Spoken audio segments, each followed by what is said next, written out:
Pagi ini kita sudah berada di daerah Giri dengan sang master Mbah Joy dengan keluarganya.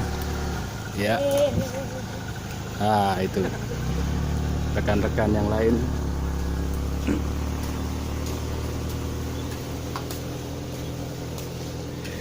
Karena kendaraan kita tidak bisa masuk portal, maka kita terpaksa olahraga pagi.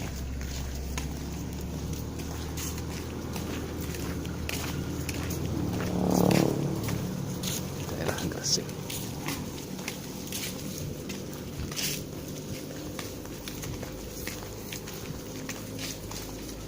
Ya, sampailah kita di Yayasan Nurul Hayat,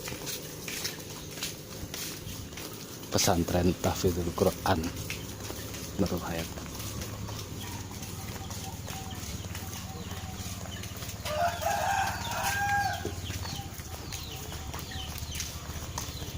Ngono. Terus no pada kasut no.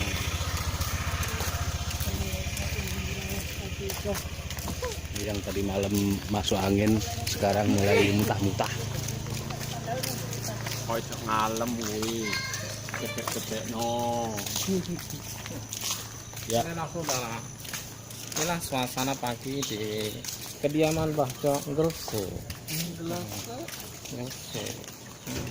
Inilah asrama Mbah Joy yang sudah lagi akan tingkat 8.